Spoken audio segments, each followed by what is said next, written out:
UFP, the United Federation of Podcasts.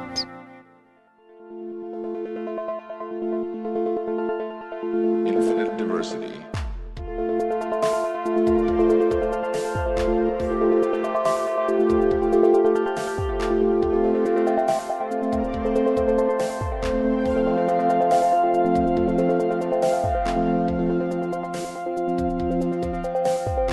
Live long and prosper, and welcome to Infinite Diversity, a Star Trek Universe podcast here on the United Federation of Podcast Network. I'm your host for today, Chrissie, and joining me is my co-host, Justin.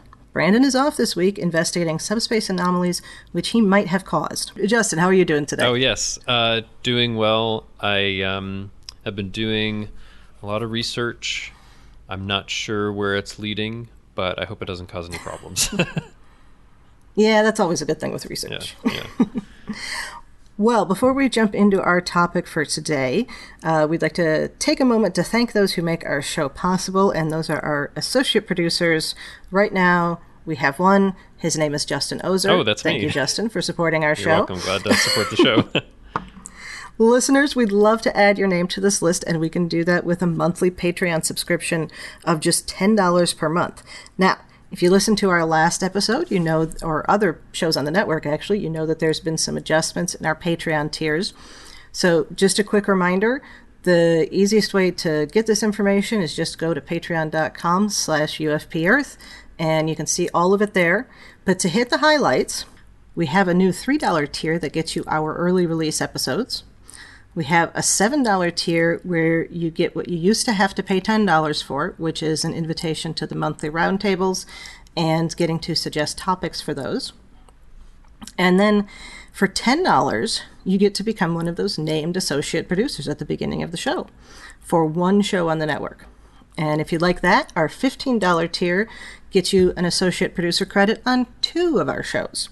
And last but not least, if you want to be an associate producer for the whole network, that is just $20 a month. So we appreciate anything that you can contribute, and thank you. Yeah, thanks everyone. And if you can't contribute anything currently, that's okay. Listening is good enough. Yes.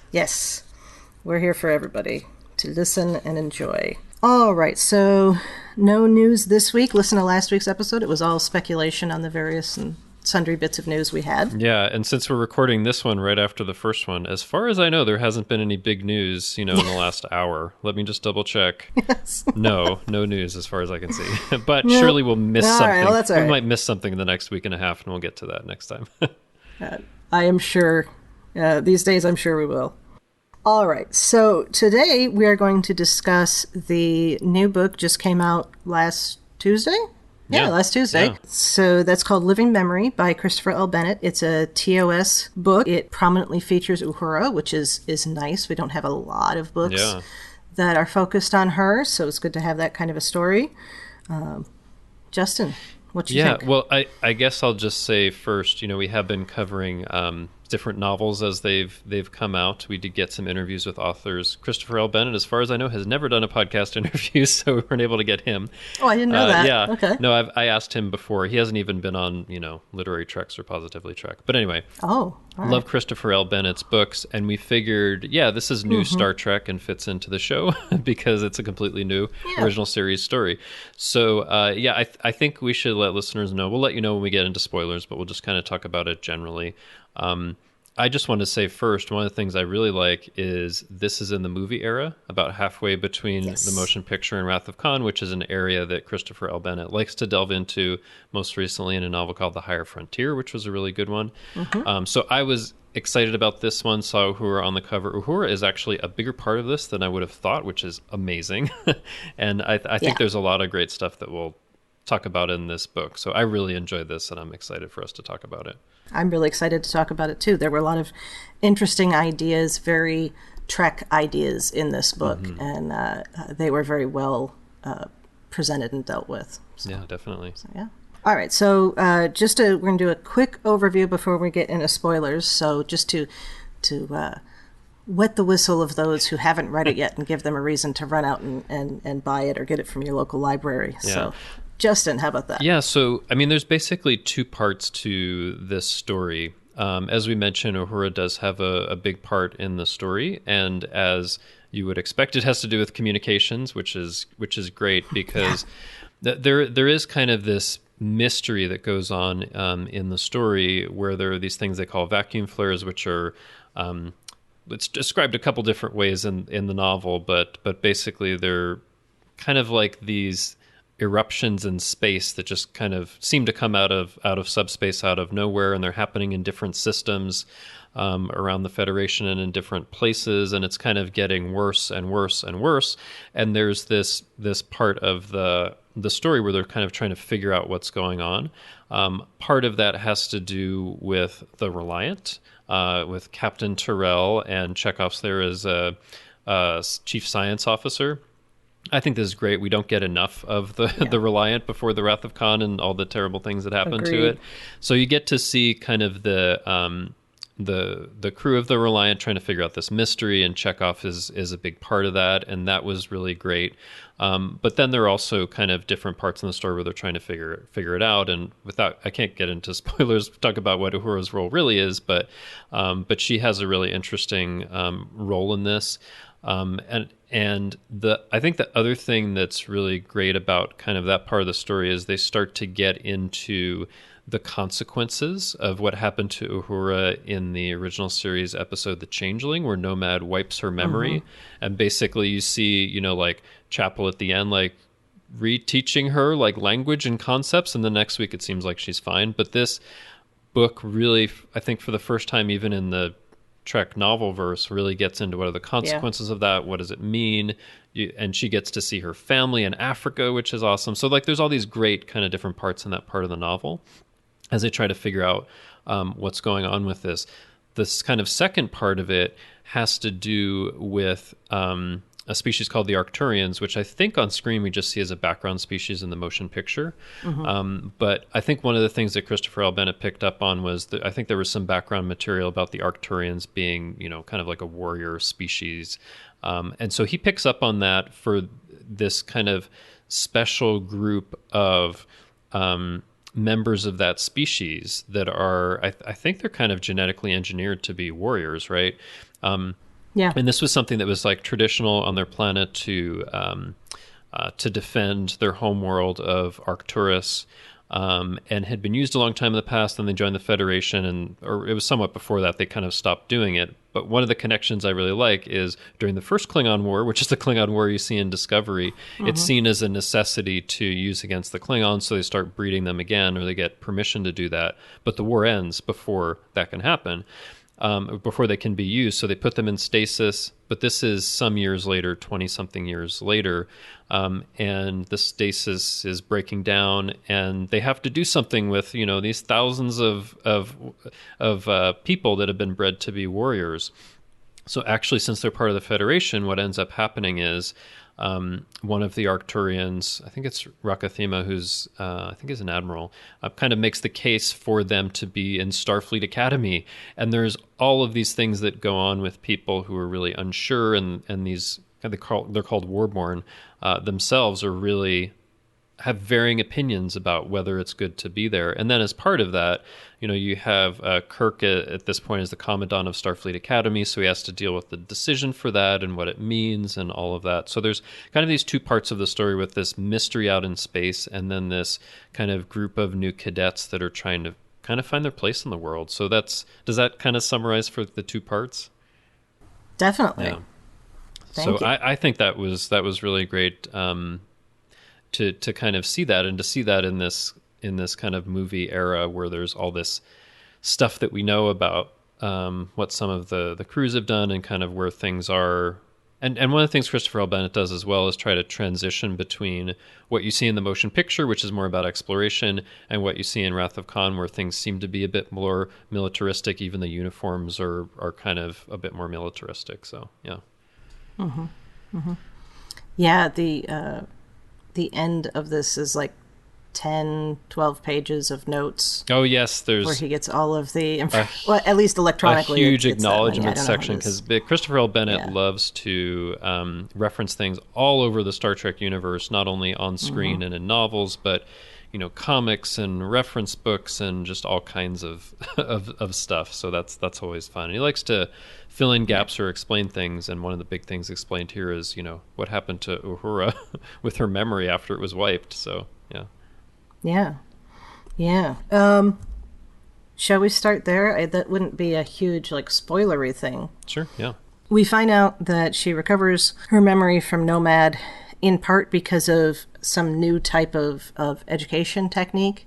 And they actually say that it only took her 2 weeks to come back from that. Well, maybe to clarify on that, I don't think it's that she recovers her memories. I think what he says in the book is within a couple of weeks there are these. Oh, so there's another part where there are these Arcturian techniques for the Warborn to bring them quickly up to speed and rapidly learn because they have short lifespans.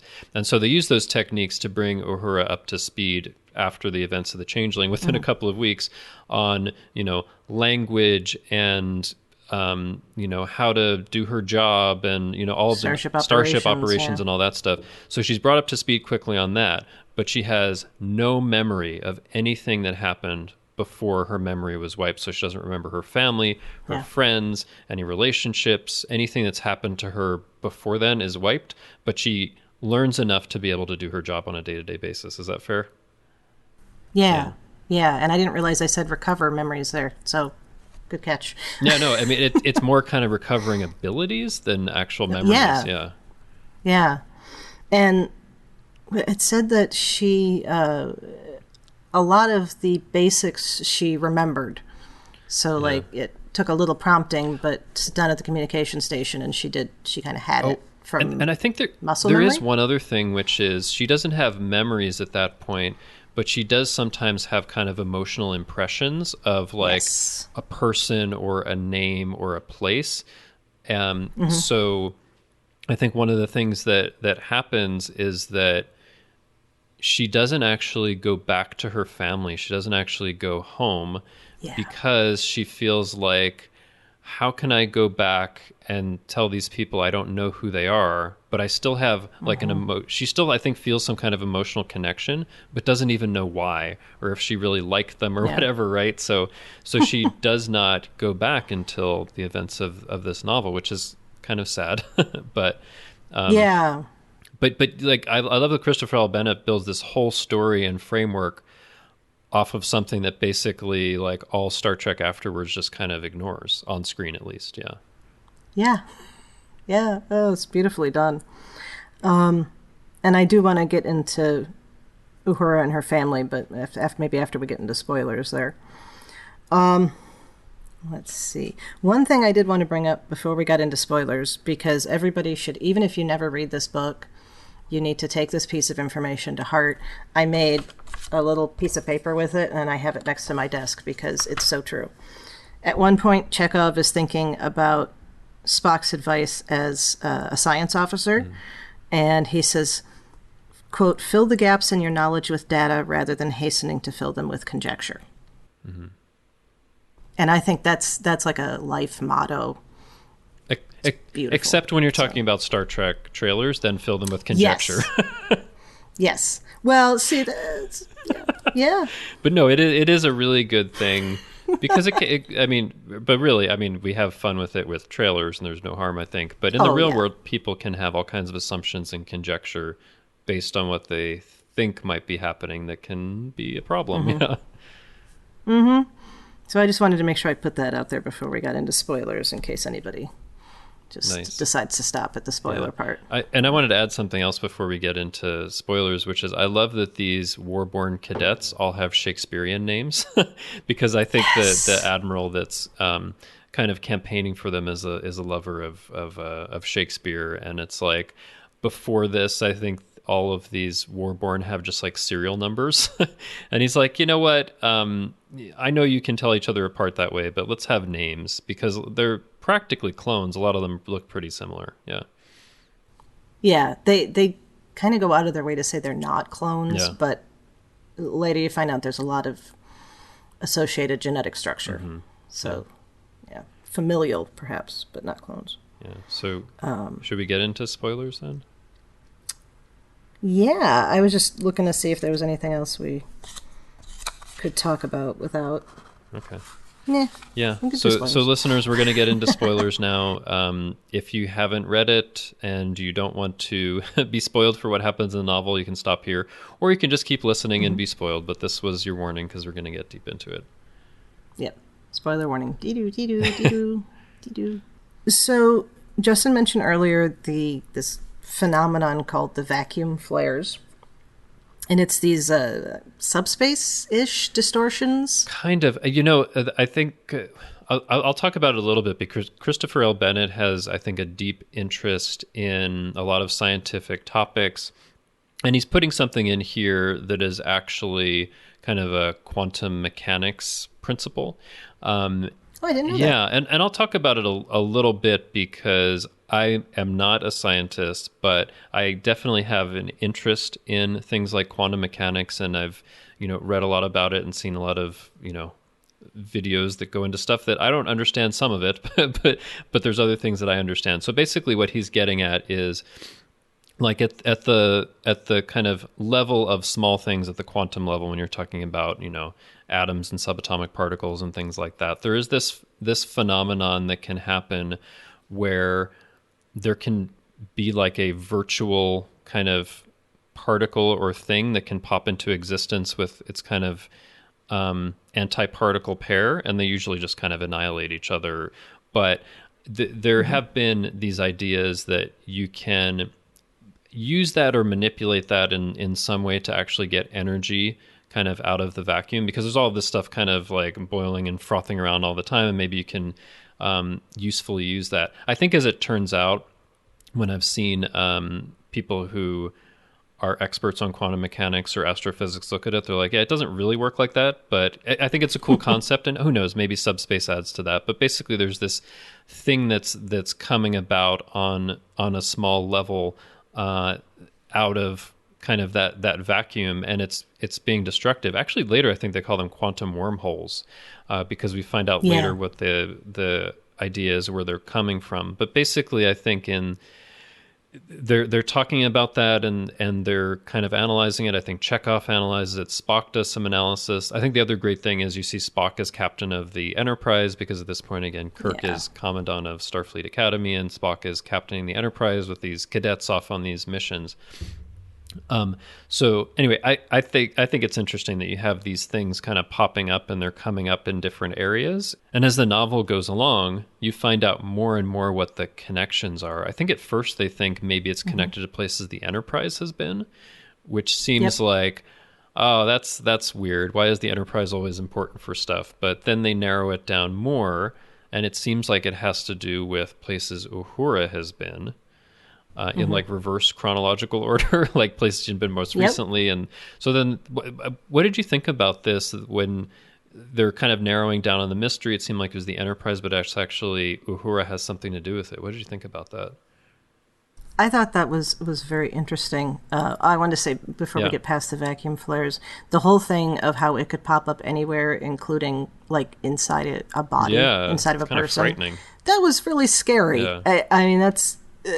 you read it and you go, okay, that's what that. But if you think about that for more than a second, it's quite scary. And it does become, I'll just add, it does become like progressively more dangerous, because at first I think there's these cadets that are in a shuttle, and it just kind of comes into their shuttle, and some of them are a little injured.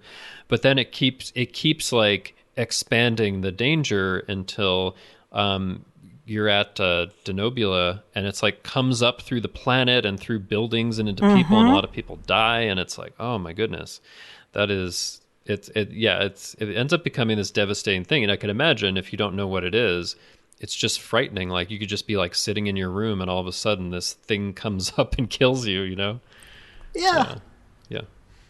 So so that was good little bit of horror on the part of Christopher Bennett. Yeah, I really enjoyed that it was focused on Uhura.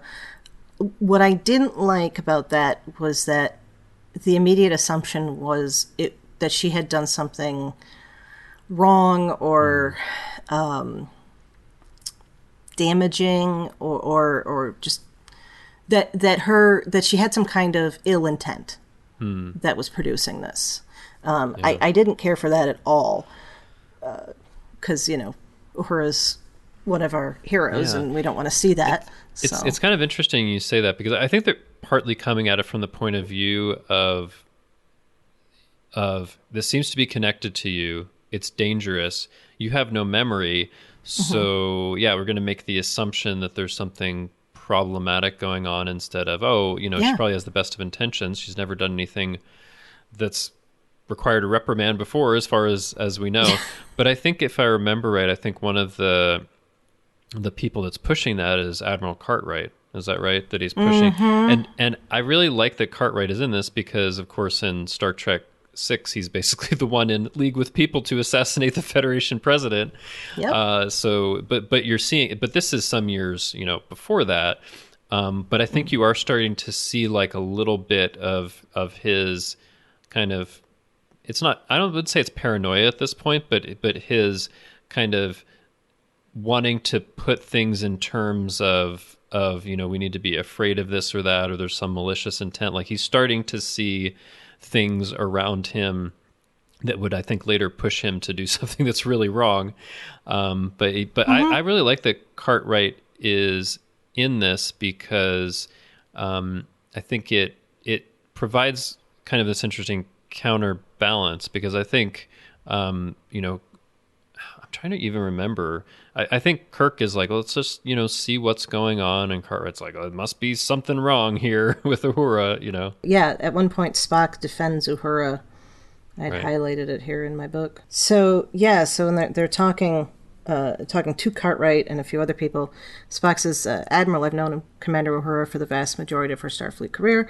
I can say with confidence that the probability of the commander having any voluntary involvement with any force or entity hostile to Federation security is effectively zero. Mm-hmm. Yeah.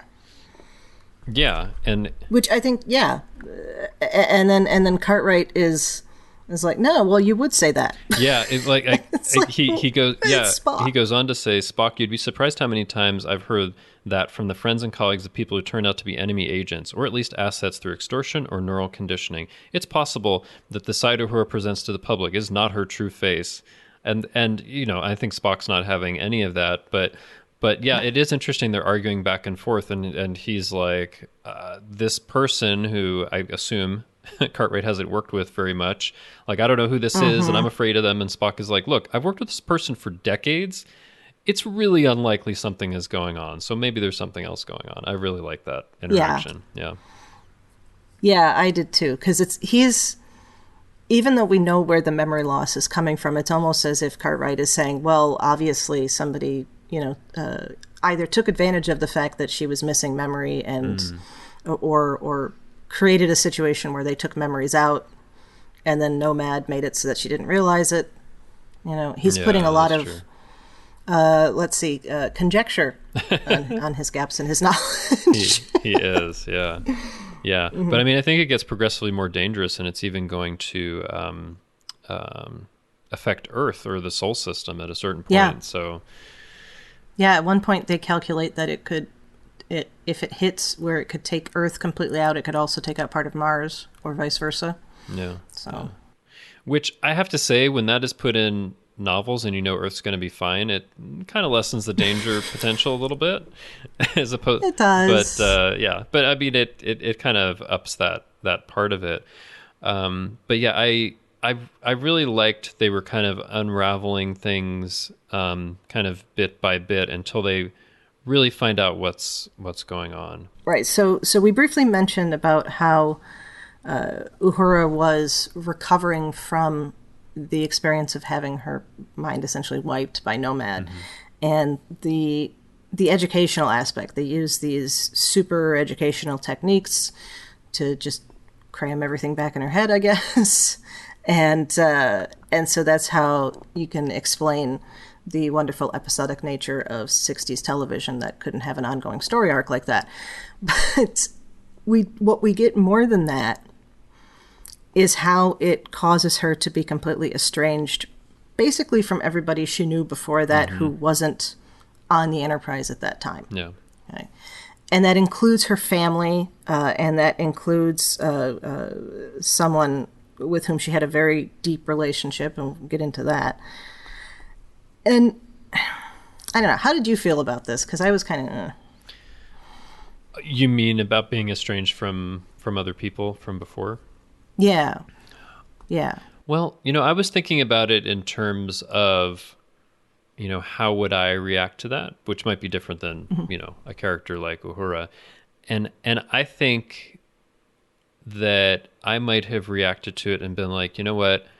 I don't remember who these people are or what they were like, but let's talk about her family first, because I think this guy Shastri is a whole different thing. I jumped ahead of myself. No, it's okay. But for the family, I mean, I think I might have been like, well, ends up kind of becoming a blank slate. So let me go there and see what they're like and find out more from them and see how I want to handle that. But I think she feels like she doesn't want to do that. But I think it is tied up in this guy Rajendra Shastri, who it turns out she was doing all this research with, which we'll get into, and had, in the end, they were lovers.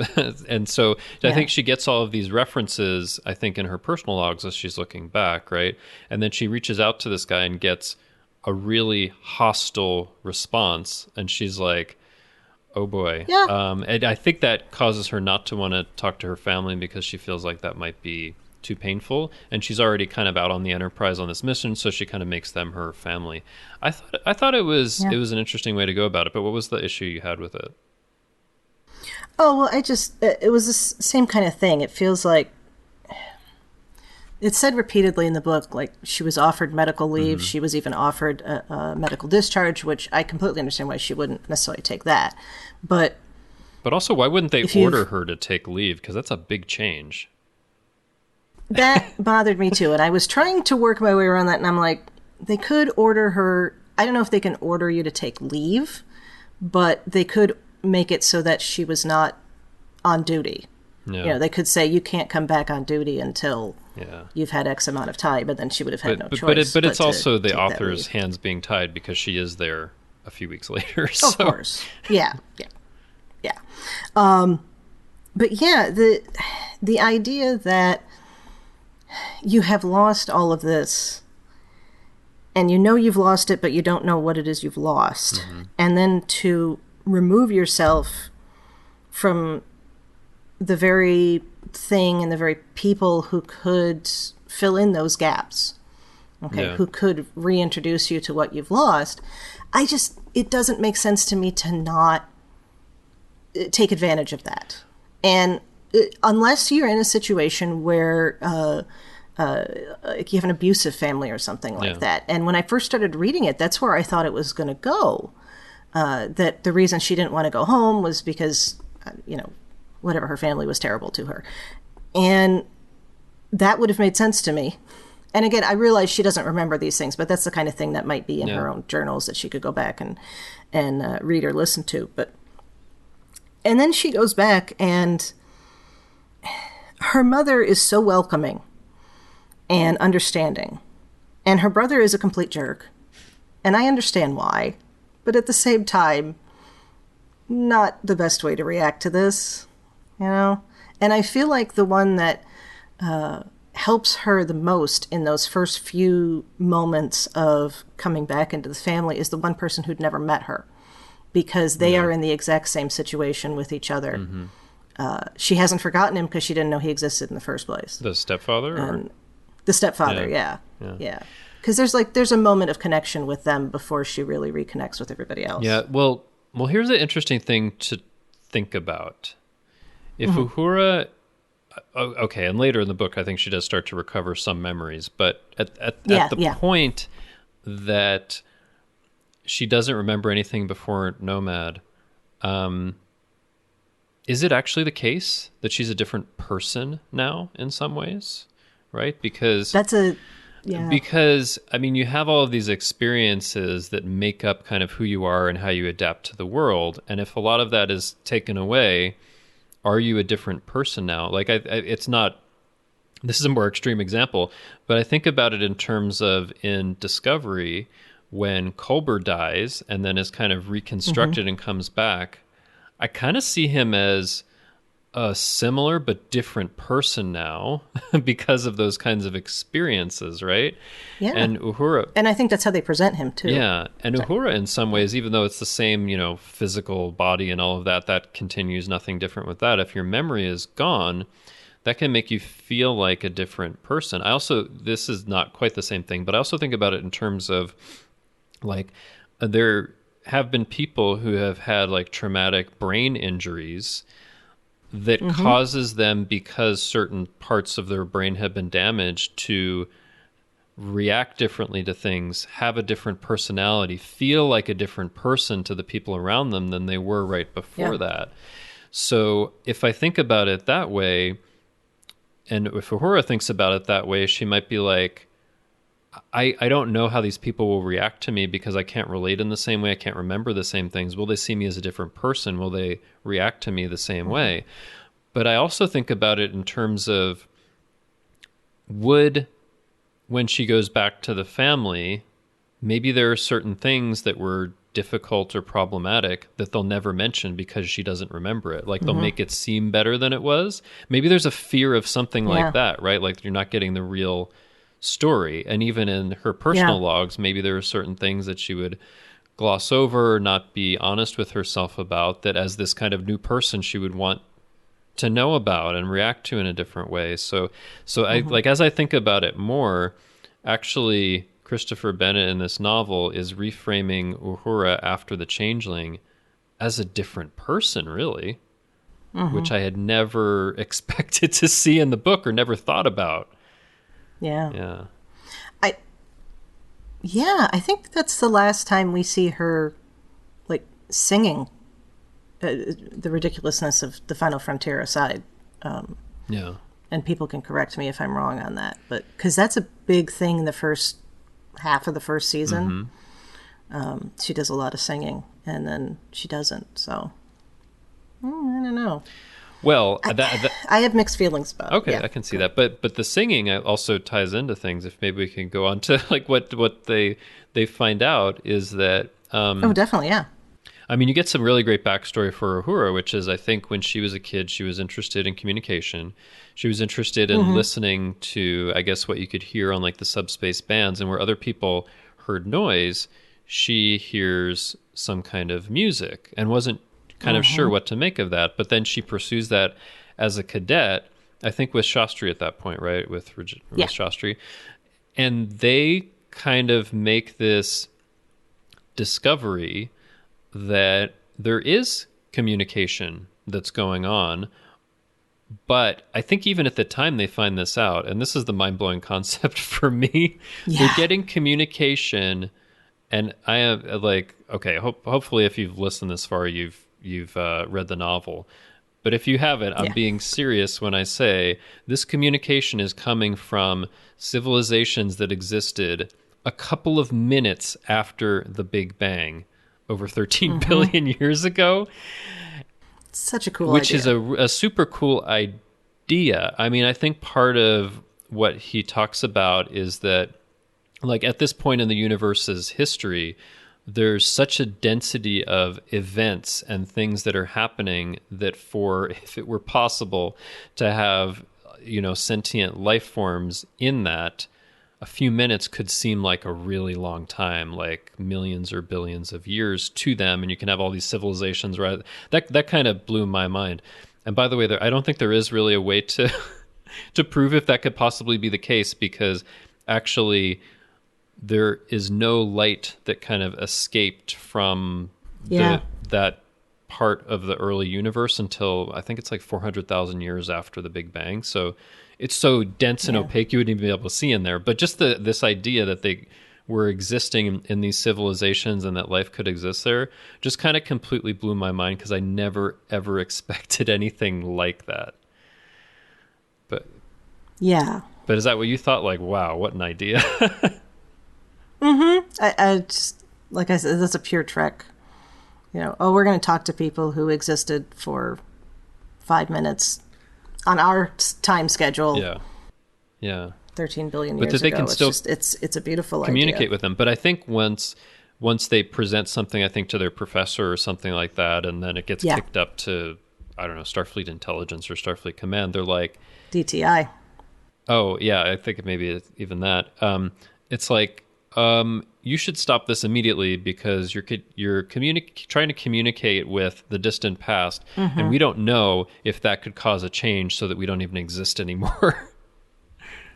I can understand that. Yeah, I can totally understand that. Because, yeah, I mean, if the idea is if you go back 100 years and, the extreme, what you step on a butterfly and that means that your great-grandparents aren't born or something like that, then we could imagine what would happen if you extrapolate that back 13 billion years. Yeah. So, but that makes sense to me. But they're told. But at the same time, the other way does too. Yeah, but they're told not to do that. But then later, I think once they graduate from the academy, she gets in contact with him again, and this is part, ties into what's going on. Sometimes when she's on shore leave, she'll continue this research, knowing that she had been told not to do it and that maybe it could, destroy all life as she knows it. I mean, how did you think about, does that fit into the Uhura that we feel we know? That was a little strange. And yet not, because how often does the Enterprise, buck orders, right? Yeah, well, and then not also because we really actually don't know about who Uhura is before the Changeling Nomad wipes her memory, because she doesn't get to do too much. So maybe she is the kind of person that's just so kind of burning with desire to explore and to communicate that she would do that. And she thinks that she knows in her heart like it's safe or something. I don't know, but...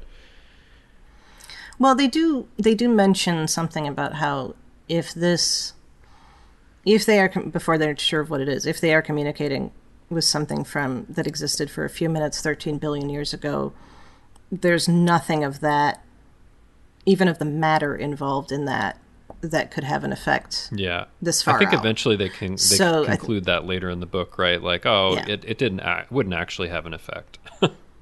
Yeah, so I'm going to say she consulted a quantum physicist friend and was told that before she continued. Sure. I have a hypothetical situation. A friend of mine is trying to look back in time. Yeah. So, the other thing about, before we go on to the next thing, about Uhura's recovery from Nomad. Let me see, her father's Starfleet. Her mother's not. Her mother is a lawyer who represents elephants. I love that. I love that. And we'll come back to that in a sec. But, so they know Starfleet from her father, but they aren't Starfleet. The people who are left are not Starfleet. And Starfleet is going to understand weird like this. Okay. So where somebody on the Enterprise would see Uhura doing something that was out of character for her pre-Nomad, they know what happened. They would be like, okay, these are the things. This is why. And they're not going to come up to her and be like, why are you doing that? You never did that kind of thing before. Whereas her family might, not having the true understanding of the weirdness that is being a Starfleet officer and being in deep space. Yeah, exactly. Yeah. And so I think that's it's a comfort zone, or at least an avoidance of potential discomfort. So yeah. I just thought of that while you were talking about the family. But yeah, so... go ahead. Oh, no. I was going to want to talk about Shastri a little bit more, but go ahead. Yeah. Oh, I was just going to say just briefly about her mother being the advocate for elephants. And I thought that was pretty cool because there's a scene where she's actually talking to them. Yeah. Kind of. I wasn't super... It was like they had something akin to a universal translator that allowed her to communicate, but wasn't quite, because they're not quite on the same level.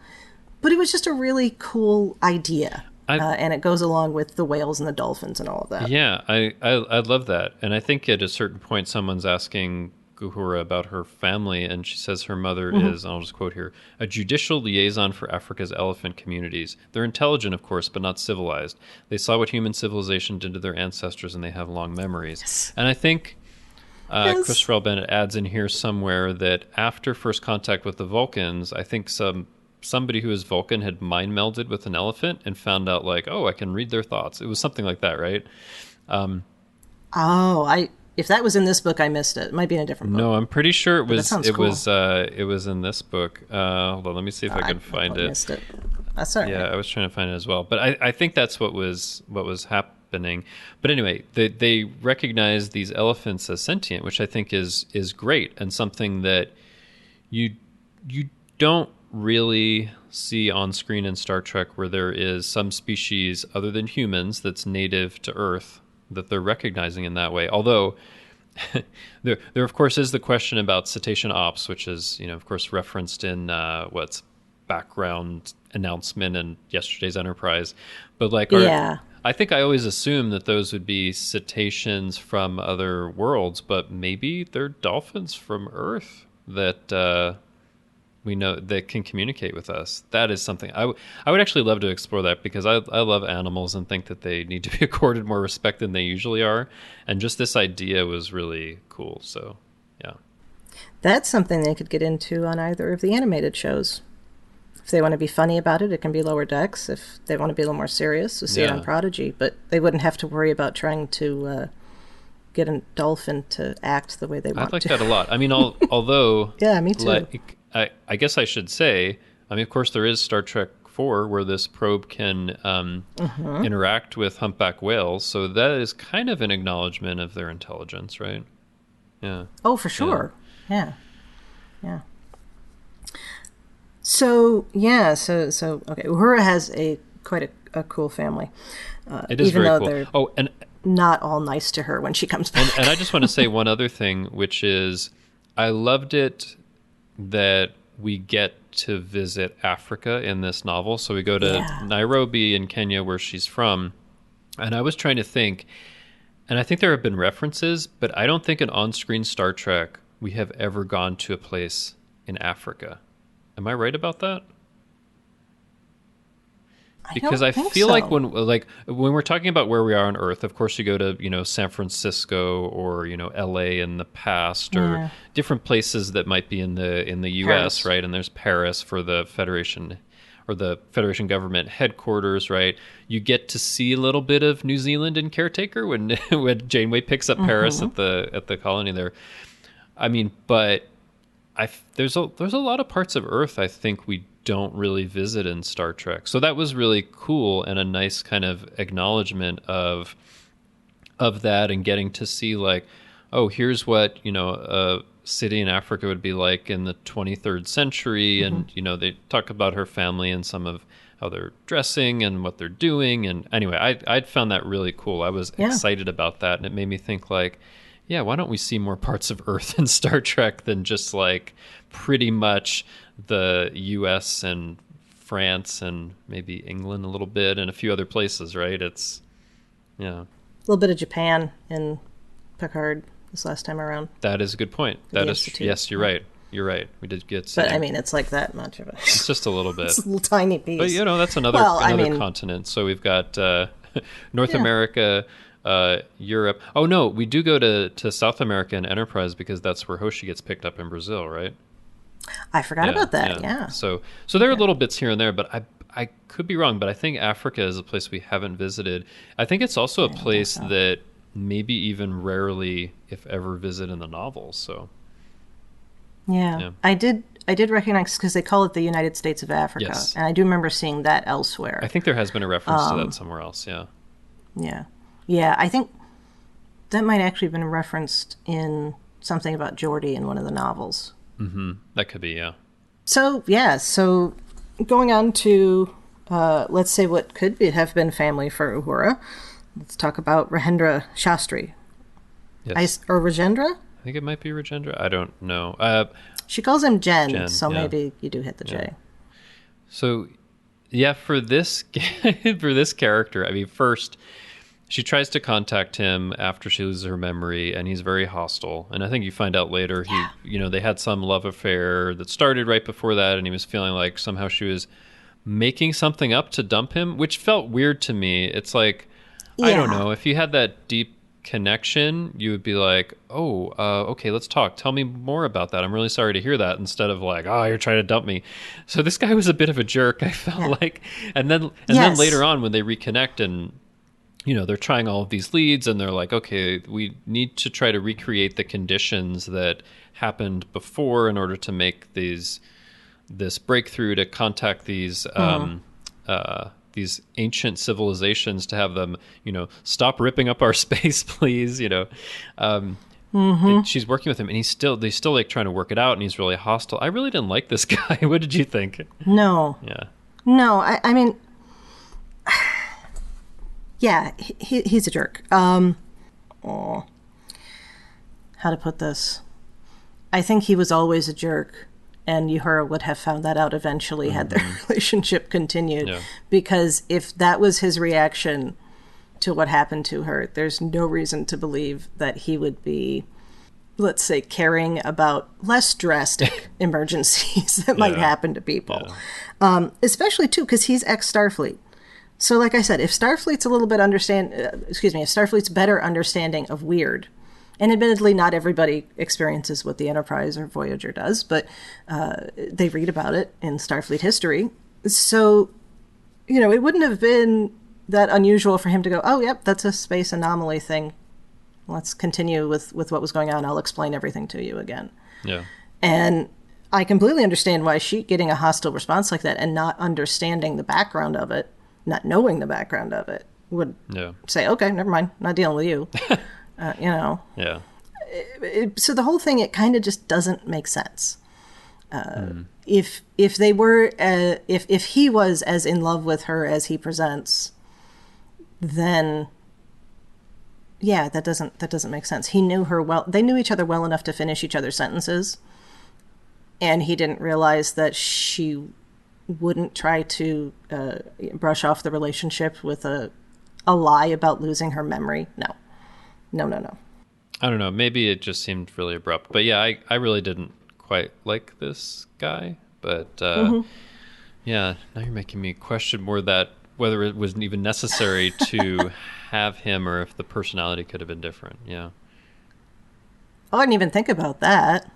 It could have just been putting Uhura back into her, back into the environment like they did with them at the end, just by herself, and she'd figure it out. Maybe. Yeah, he really wasn't terribly necessary, was he? I don't know, but it seemed like there was something about them working together, and he remembered certain things. But anyway, they figure it out in the end, which is good. But he was not my favorite character in this thing. No. I thought it was interesting that he was introduced. I thought it was interesting because we start out with Uhura and Scotty on the Discovery, right? The Asimov. Yes, that's true. Yeah. I think it's the Asimov. Yeah. Right. And there's there's those slight hints of a potential romance between those two that are dropped in a few places that some people don't pay attention to, but others do. And so I thought it was very interesting to put a former love interest in there in relation to that, but then it never went in that direction. So, but you do see it popped in my head. But you do see Scotty here definitely being Uhura's advocate and helping her a lot, which is cool. Definitely, yeah. One other thing I want to say about this part with Uhura before we start talking about the Warborn is just one of those little references that makes me smile when I'm reading. And at let's see, it's on page 209 in the electronic version. But Uhura is thinking about the time she was working with Will Decker, quote, on a program to increase Starfleet's diversity by promoting non-human recruitment. And I'm wondering if that is, and I think it probably is supposed to be a reference to Nichelle Nichols' work with NASA to promote minority involvement and women's involvement in that. And I just think that's really beautifully done. That's great. Yeah, I thought about that. I mean, it's also trying to take into account, I think, what you see in the novels, like around the movie era, where there's like these super diverse crews. I mean, you see it in Christopher L. Bennett's novels, but Diane Duane's that are around that time as well are just like, whoa, look at all this. But yeah, I thought about that as well, about the NASA recruitment. Yeah. It's just beautiful. So, the Warborn. Yeah. the big question, is Starfleet a military organization? Yes and no. Yes and no. We still don't have a good answer. Well, I mean, yeah, I mean, I think for me, the simplest answer to that question is they have military duties when they're called upon for that, but it's not the primary thing they're expected to do, at least in most time periods. I think Kirk says something to the effect of peace is the only thing worth fighting for toward the end, and I think that sums it up pretty well. Yeah, but I think it's a really great question that these Warborn bring up, because as we talked about before we started talking deeply about the Uhura part of the story, I think it's this group of about a dozen of these Arcturian Warborn, and they're going to the academy. And I think a lot of people are really uncomfortable with that. I think that especially, it seems like other cadets, there are a couple in there that are really just like, I don't know about having these people in here. And there is also, I'm sure we'll talk about a little bit, there's kind of this peace movement and these peace activists that are led by Dr. Ashley Janeth Lau, who's a pediatrician, but she's very, I liked her character a lot. I'm sure we'll talk about her, but there are these people that are really wary of that these cadets could be used for military purposes. Now, I think it's said in the novel that they're genetically bred to defend their homeworld of Arcturus, but then I think there are people in Starfleet that are like, well, maybe we can convince them fighting for the Federation is the same as fighting for Arcturus because it's part of the Federation. There are people that are looking to kind of bend this in that direction. But I did like that kind of push and pull, because I think there's always been something in Star Trek like this want of exploration, but realizing there are threats out there you need to defend yourself against. And I think there are a good number of parts in Star Trek where, Starship comes up to visit to a place, and they say, we come in peace, and some alien on another ship is like, then why are you so heavily armed? Like there's always been this push and pull in Star Trek, which I think is really interesting, because aspiring toward peace and exploration, but recognizing also as they kind of push out there that there is the necessity to defend themselves if they need to, but that necessity to defend yourself can easily be perverted into warmongering and all of that kind of stuff, which we've seen in a few places in Star Trek. So I really liked kind of the discussion they had among all these different parties. But what did you think of that? Yeah, the Imperial Federation, I think we discussed that. Yeah. When we were talking about Harry Mudd episode. Yes, that's right. Yeah, that's right. So yeah, I you have this fundamental issue of these people were bred in a time of war when they would have been used to the purpose, and now they exist and they don't have that purpose anymore. So what do you do with them? And there's that.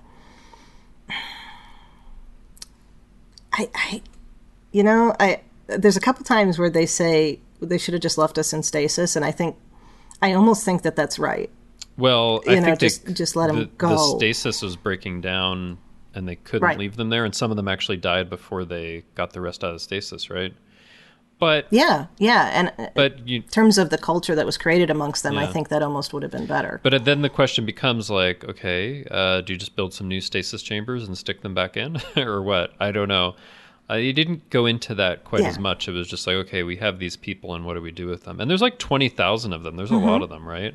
So I'm also thinking like, okay, if you're worried about what they'll do to this planet of Arcturus, and you send a dozen as like a pilot program into the Academy, like what are the other, 19,988 doing in the meantime, or for the time it would take to evaluate the Academy? That isn't really addressed. But still in stasis. I got the impression, at least for... Really? Because I got the impression they took them all out of stasis. Is that not right? Oh. I don't know. There is a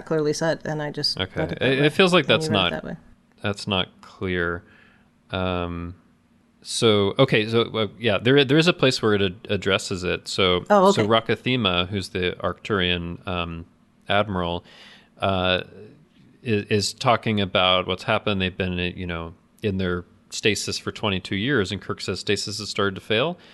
Oh, sorry, Rakathema is a commander, not an admiral. Sorry, I already promoted him. So Rakathema says, yes, we lost over 100 before we revived the rest. Now we have more than now we have more than 20,000 Warborn awake among us with no war to fight, no purpose to fulfill. So they have like 20,000 just, I don't know, doing what? Just like staying in a barracks or something? Anyway, that sounds like a terrible idea. That didn't get addressed. Or maybe they could just convince them like, hey, your duty is to watch the, border of the world or something, and while we do this other thing. Mm-hmm. Anyway, but I like that there was kind of like this small group and you get to see the different personalities because I like that the Warborn are different. There are some that are like, why am I here? This is pointless. And then there are others that are like, hey, this is a new opportunity. We can explore things.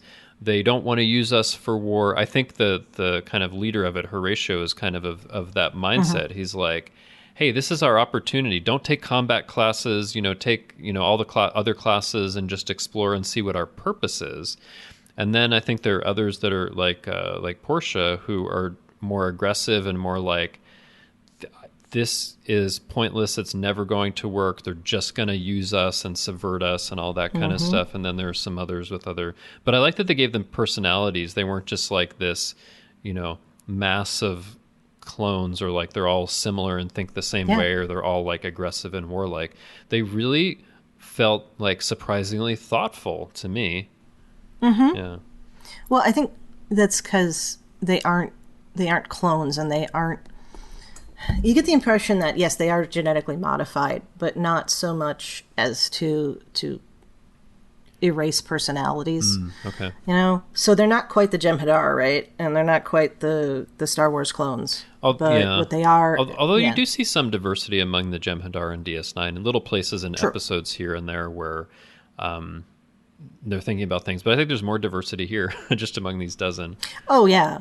Yeah. And actually, bring up that, it makes me think of the episode where Odo's trying to teach that Jem'Hadar that he doesn't have to be a warrior. I can't think of what episode it is. But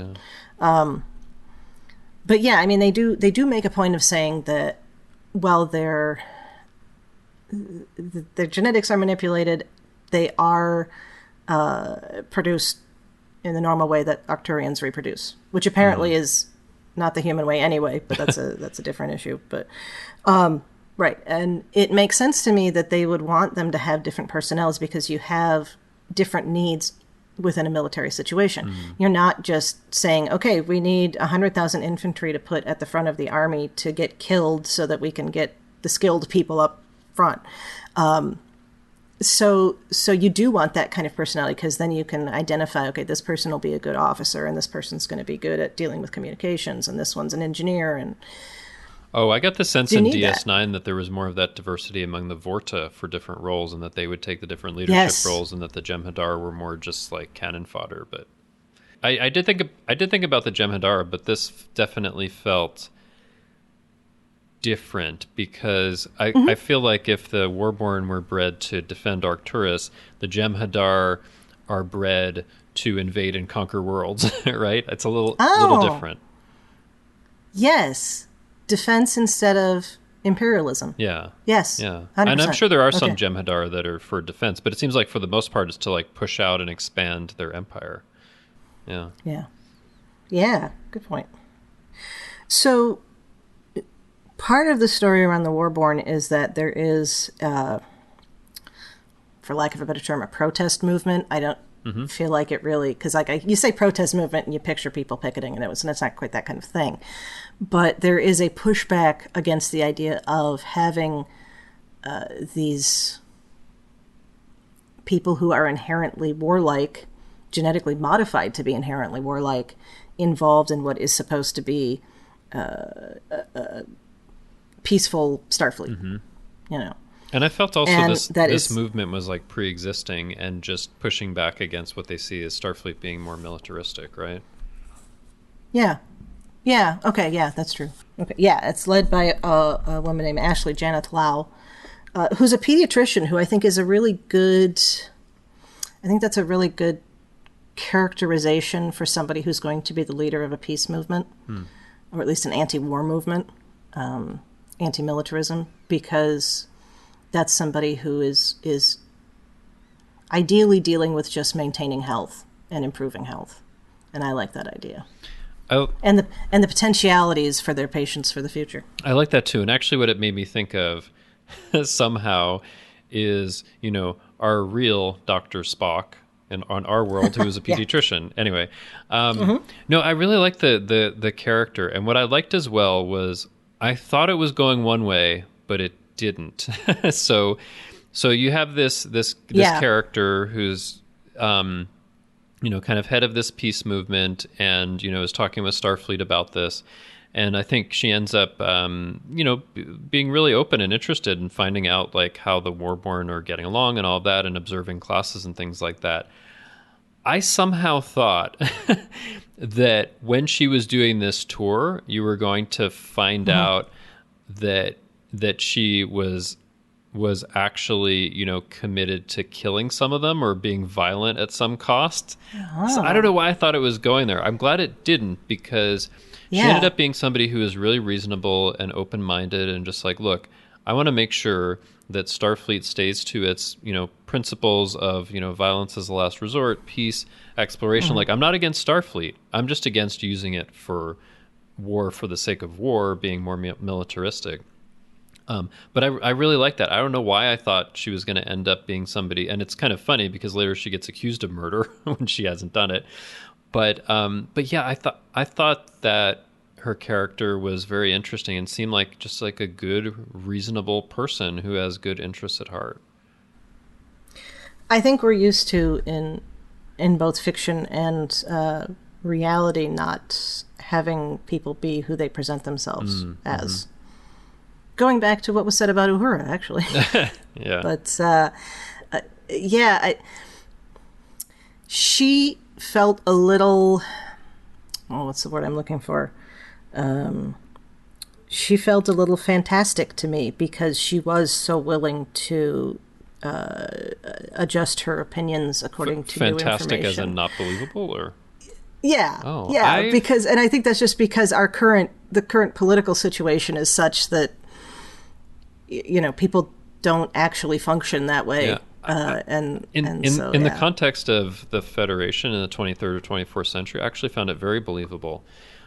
Because because for that context, we're told that this society is one where there's, at least on Earth and hopefully other parts of the Federation, there isn't war, poverty, or disease, and it seems like there could be, just like a reasonable discussion about things and someone being really open-minded about stuff and not pushing their agenda. So anyway, I really like that.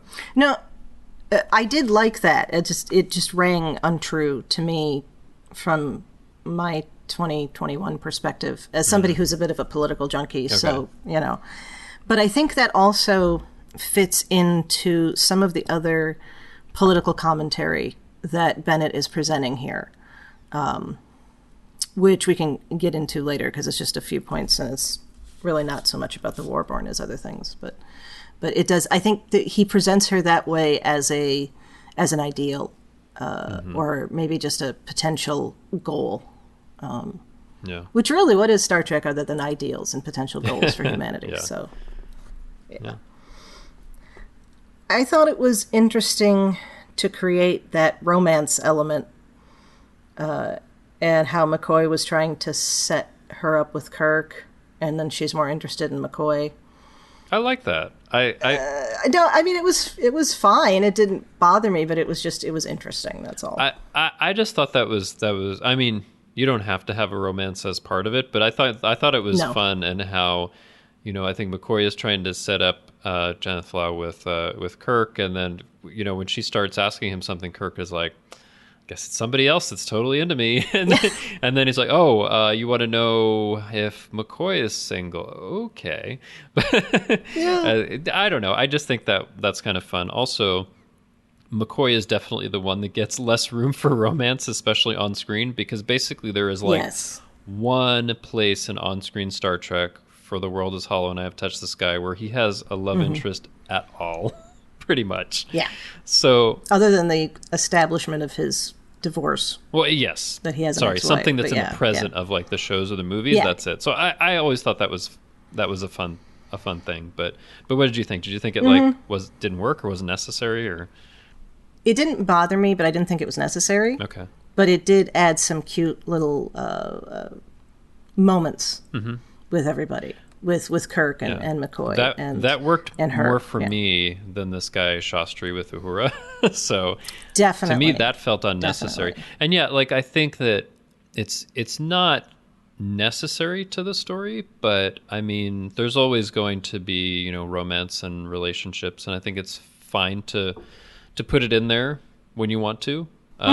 So yeah, and I think that we're kind of told, especially in the next generation, that people are more kind of free with their sexuality and just like not worried about this or that kind of thing. So it kind of worked for me. Let's put it this way: it didn't detract from the story. Yeah. If it hadn't been there, it wouldn't have been. The story would not have been any better. It wouldn't have materially changed. It did not make the story any worse. Yeah. So right. Yeah. So, but I did like how much she emphasized her peace activist background, about how McCoy is kind of freaking out that she got arrested and had to spend some time in a jail cell, and she's like, "No, I've done this before. It's fine. Yeah. No big. Yeah. This is a jail cell on Earth. Come on. Yeah. That's like a resort, right?" So I thought that was kind of funny. Before we get into how things turn out for the Warborn, one of the things that is recurring in this is Admiral's telling Kirk that he's can't delegate things. Yeah. he's you're supposed to be here. Pay attention to here. Don't wish yourself on the Enterprise. But I want to be on a starship all the time. Exactly. Don't let them promote you.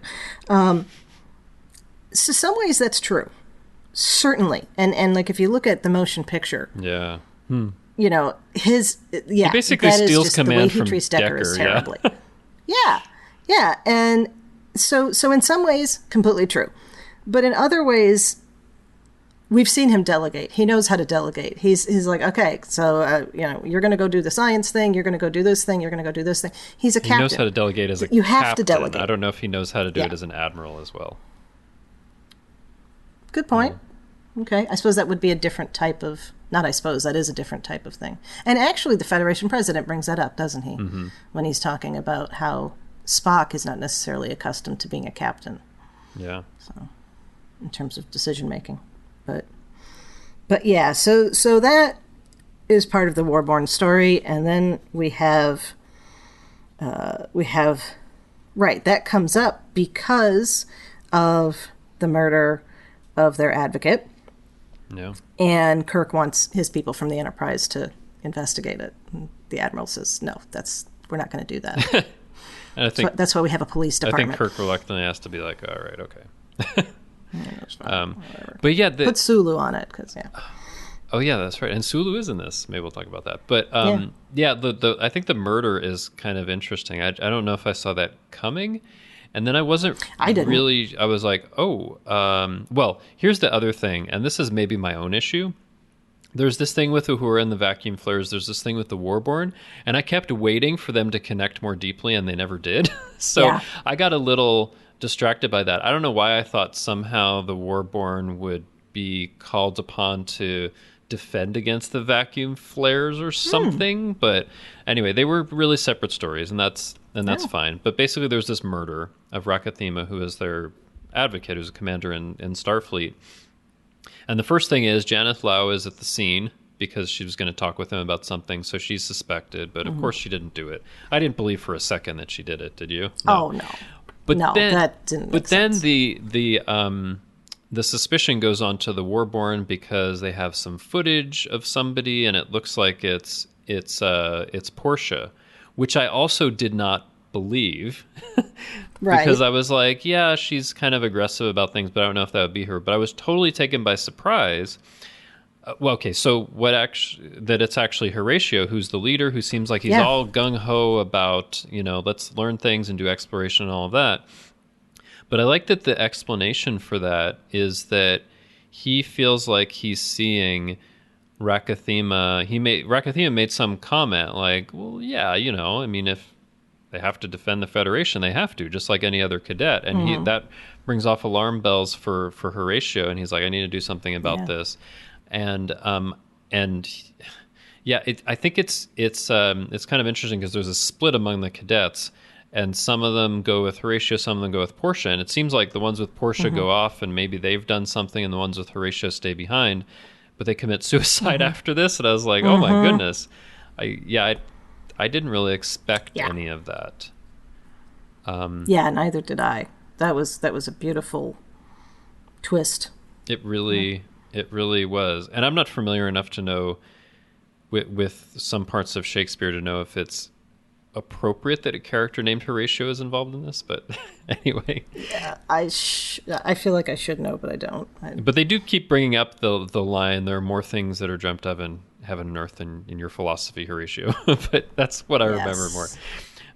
But anyway, so that's kind of how that story gets tied up. And it kind of left me thinking like, well, what happens next? What happens with these 5 surviving ones and the 20,000 that are on Arcturus? Like, I don't know if Christopher L. Bennett is leaving that hanging because he's going to pick it up in another novel in the future. He's hoping to, but like that's a really untied thread about these 20,000 Warborn, and what do you do with them? I don't know. Well, the 5 are going to Vulcan to learn. Oh, that's right. You're right. Meditation. You're right. No. But then what about the rest? Actually, it might be all of them. No, sorry, I'm remembering now. I think it might be all of them that are going to Vulcan. Let me make sure of that. I know it was at least the 5 of them. Yeah. With Portia. Okay.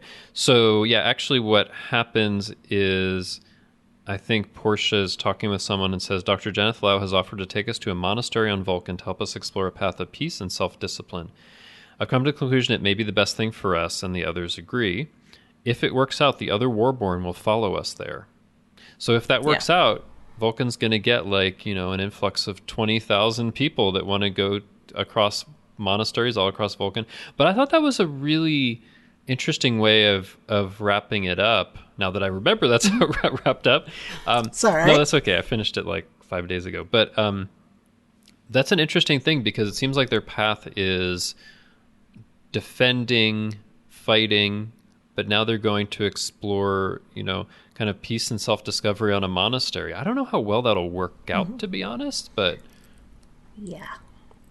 Then again, we know that the Vulcans come from such a violent background. That is true. That they had to overcome, so maybe that is the perfect place for them. Yeah, it could be. So anyway, maybe we'll get the sequel that has them at the monastery on Vulcan. Yeah. But yeah. Maybe they'll be the first non-Vulcan Kholinar adepts. No, that could be. But yeah, I have to say, I did really like the kind of Warborn story. I thought there were a lot of fascinating questions and things within it, and like the different characters and how it went. I mean, as I think about it, like as amazing as it is to see Uhura's background, her family, to get to know more about her, the vacuum flares, it's kind of like mind-blowing, like that it goes back to the first few minutes after the Big Bang. In some ways, because I don't like Shastri so much, the Warborn part might be more of my favorite part of the story. Yeah. I know you don't like to pick favorites. Yeah. It's both good. I would have liked some more time with Uhura and dealing with the repercussions of having basically avoided that part of her life for over a decade. Really? I felt like there was enough space for it for me personally, but yeah. Well, yeah. I just love that we got so much about Uhura because it is such a rarity. Yes, and then maybe that's why I wanted more, because I'm like, we want more of this. But the Warborn story was very good too. It's overall. Yeah. Good book. So I'm just curious because I know it's the other place in the novels where Uhura is explored a lot, and I haven't read it yet. Have you read Uhura's song? Probably when I was a kid. Okay. I really need to read that's the problem. that one because a lot of people recommend it to me, and I just haven't gotten there yet. Sorry, there's so many novels to read. No, I know, and I like as a kid, I went from beginning readers to Star Trek novels. Oh wow! Like I jumped way, and So like I read and read quickly a lot of Star Trek novels, and when I was like 10, 9, 8, 10, somewhere in there. And so I know, like, I've read it, but I don't remember what happened.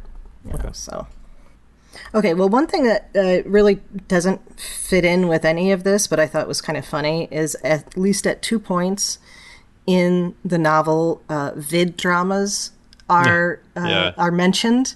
And you really do get the impression that the Enterprise is a topic of some vid dramas, particularly... Yes. McCoy makes a comment to Kirk about how you're believing your reputation from the vid dramas, which I think is hilarious. Well, you know what? Nice commentary on the whole Kirk thing. I was trying to remember it. It might have been in the Captain's Oath, which I think is another Christopher L. Bennett novel, where they... It is. If I remember right, they actually talk about these dramas and how it's ridiculous how off they are to what their adventures are really like. So that was fun. Yes, and I always think of... I don't remember who was talking about the idea. It might have been Brandon, the idea that TOS is a show created in universe. Oh, yeah. No, I don't think it was Brandon. Well, he'll correct us anyway. So that was kind of fun. I like that tongue-in-cheek. I like that tongue-in-cheek kind of thing, so... Yeah, it is fun when they just kind of wink at you like that. Yeah. Yeah. The other thing was some not so subtle political commentary, which I thought was just beautiful. There's a part where McCoy and Kirk are talking to Janice Lau. I keep wanting to call her Janice. Yeah. But anyways, there's a part where McCoy and Kirk are talking to Janice Lau about historical context and understanding societies and understanding one's own culture that is very obviously a commentary on what's going on right now in the United States. And, you know, that's Trek. That's what Trek is supposed to be. So I just want to read this here. McCoy says this, quote, "I'm a proud Southerner, but I don't deny the history of the American South is rooted in slavery and oppression. There was a time not too many centuries ago, you know, the 2020s, when Southerners did deny it, but when they believed that, there was a time not too many centuries ago when Southerners did deny it, when they believed that holding on to their heritage meant perpetuating oppression and injustice toward the descendants of former slaves or living in denial about the oppression that still existed." And that's just... You know, that's you could hear that at a BLM rally easily. You know, about what the ideal is. Yeah, yeah. And then no, I said yeah. And then Kirk says, "Go ahead." No, sorry. I said yes. Oh, okay.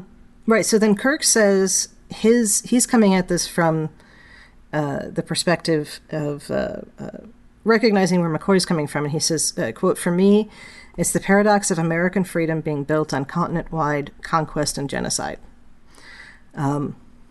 So yeah, that's another recognition of it.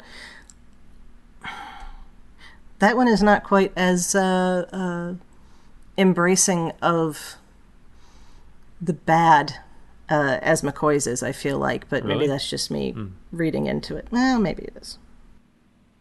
I think genocide is a strong word. It's the correct word for that, but it's certainly, and conquest is the correct word.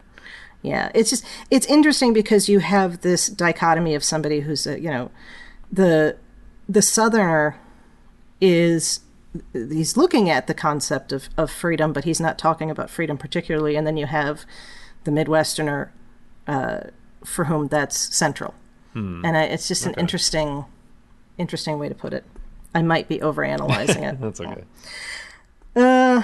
Oh, yeah. And then like 20 pages later, McCoy's talking about something and he says, "You know how Andorians are about vengeance." And I'm like, well, fine. You just... You're gonna completely undermine the points that you made about not being... not making assumptions about groups of people. No, fine. Whatever. Yeah. Yeah. But then, that's... He comes back to not making assumptions toward the end when he figures out that there isn't a 6 differential between the Warborn and how we figure out that it's actually Horatio who killed the commander. But I think there is in McCoy, in the original series especially, like this dichotomy. Somebody who cares about absolutely, saving all life regardless of who they are, but is racist towards Spock. So, yeah. And that's very American too, isn't it? It's the whole, I don't like that type of person, but that's an exception to the rule, so that's okay. But I thought those parts of it were very interesting. Mm-hmm. And then last, Uhura says, I believe, toward the end, without knowing our history, our context were incomplete, which, that's why I do what I do. So. As Pike says, context is how we get our perspective, right? Exactly. Yeah. Exactly. And as the Admiral in Discovery, the new season, the past is the only light with which we can see the future. Yeah. Admiral Vance. Yeah. I have that on my phone. History is awesome. I might have to make up a business card as an historian with quotes from Star Trek on it at some point, because these are all so beautifully true. Nice. Yeah, there's a lot of good stuff in there. Yeah. Yeah, so nice job, Christopher L. Bennett, with getting the modern political commentary in, as all good Trek should have. Mm-hmm. So I'm out of things to say except for canon connections, and I know you have a list. Well, I'm mostly going to take my list from Christopher L. Bennett's acknowledgments, because there's a lot of great stuff there. Of course, yeah, that makes sense. I should also say to listeners, Christopher L. Bennett is also really good at putting up like annotations for his novels, like, on different pages where he's referencing stuff. So there's more of this kind of thing if you go to his website and just search Christopher L. Bennett. He already has the ones up for Living Memory. But so a couple of things he says in the acknowledgments.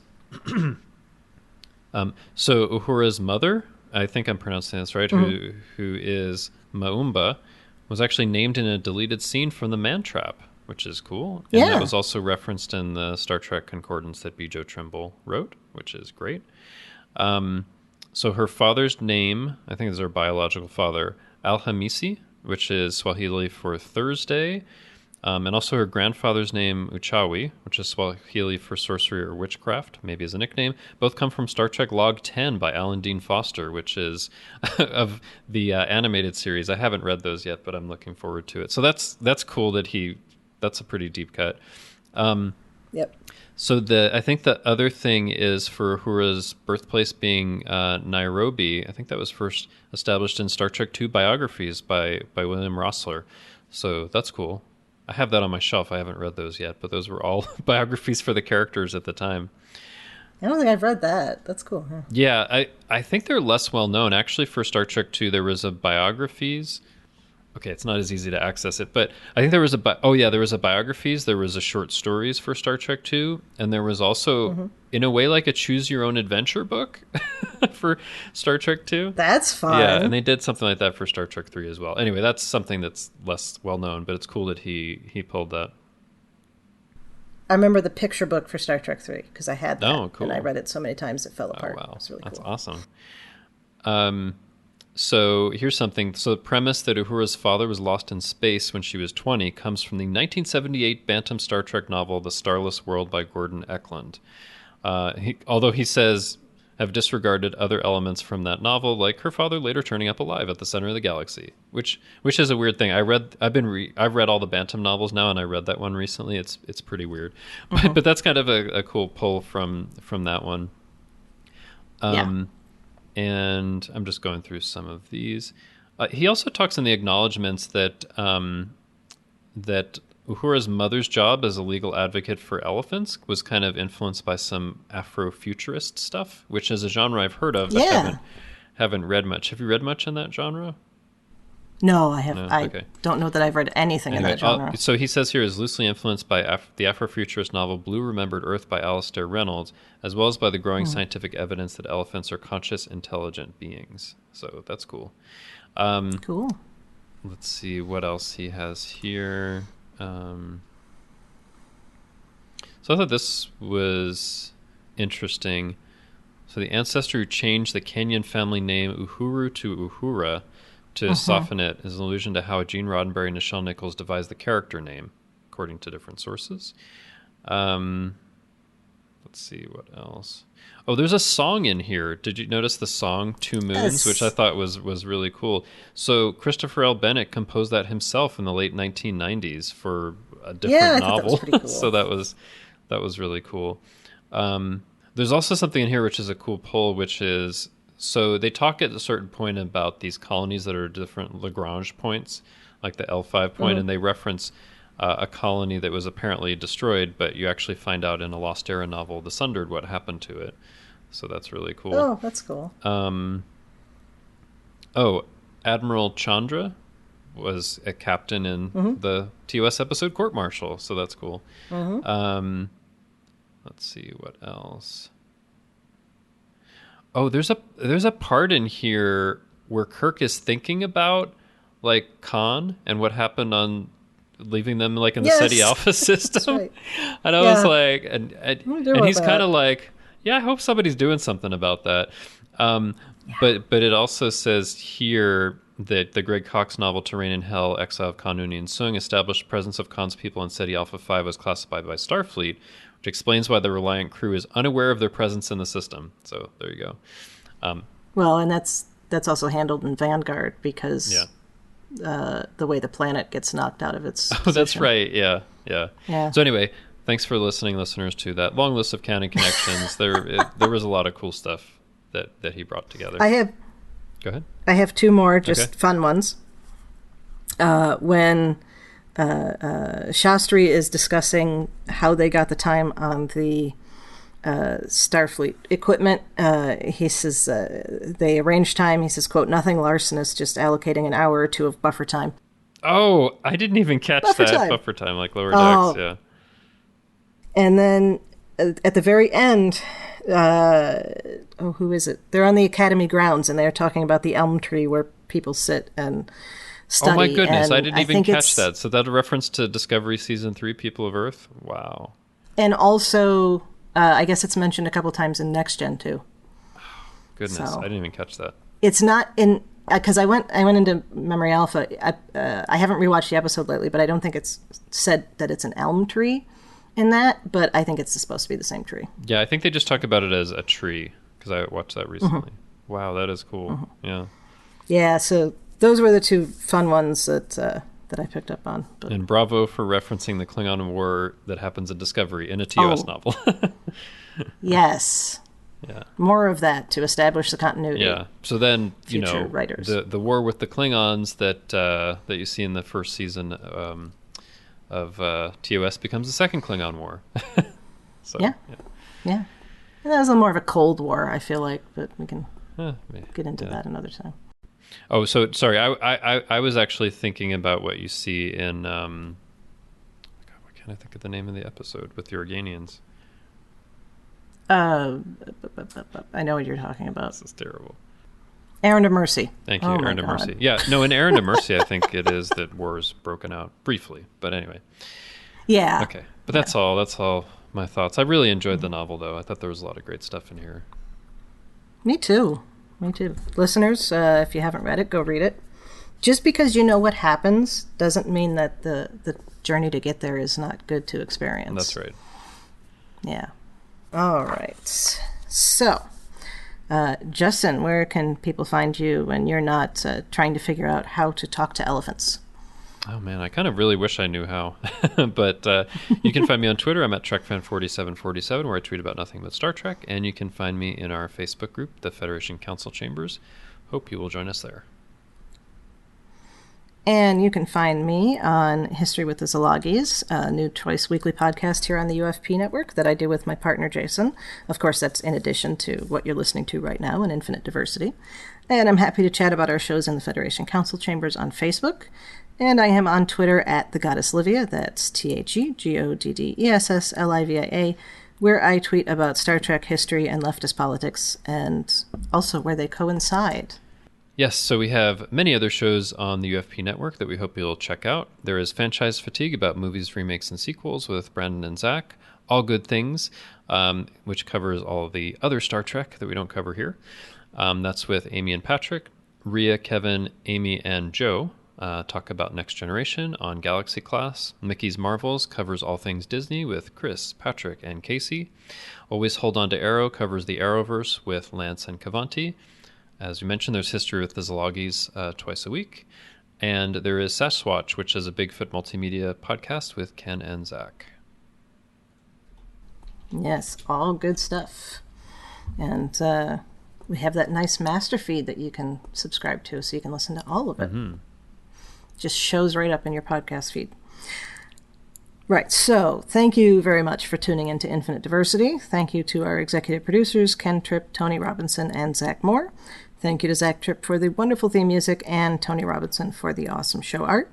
Please rate and review us on Apple Podcasts, and please subscribe in your favorite podcast player. If you'd like to reach out, you can find the network on Twitter at UFP Earth, or our show specifically at IDIC Podcast.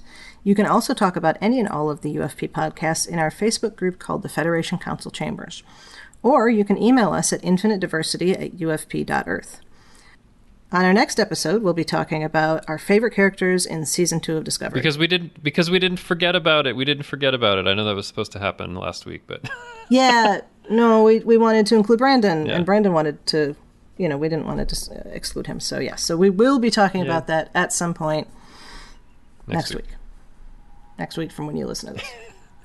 Anyway, till then, peace and long life.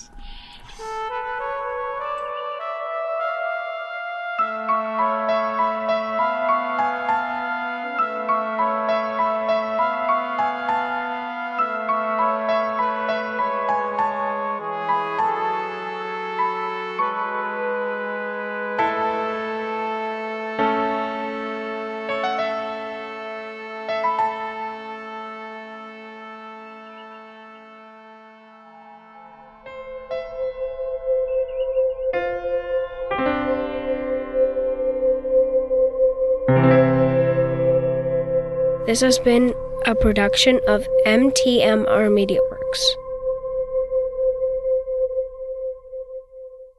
Yeah, I think that might actually have been referenced in something about Geordi in one of the novels. Mm-hmm. That could be, Yeah, because that was cool. They I don't know if you'd call it retconned, but they established that Geordi was born somewhere near where Kunta Kinte would have been, or was born, which I think is kind of cool. But anyway. Can I think of where that is right now? No, but that's okay. I thought it was established somewhere in the novels that Geordi was from Mogadishu in Somalia. Is that right? Or am I thinking about that wrong? I don't know. But anyway, I thought that part was to really memory cool. beta. Yeah. I'll look it up while you talk. Yeah, they did a nice job with that. Did you say you're looking it up? Yeah. It says, hold on.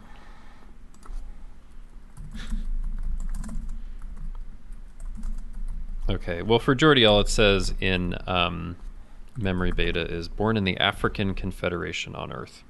Okay. No, it says born in... Oh, okay, that's funny. Wikipedia lists Mogadishu. I must have picked that up somewhere. Okay. Anyway, somewhere in Africa. Which is... Yeah, that's not where Alex Haley's family is from, I don't think. That's on the eastern part of Africa. Anyway. Yeah. Anyway, all right. We digress. But that's okay.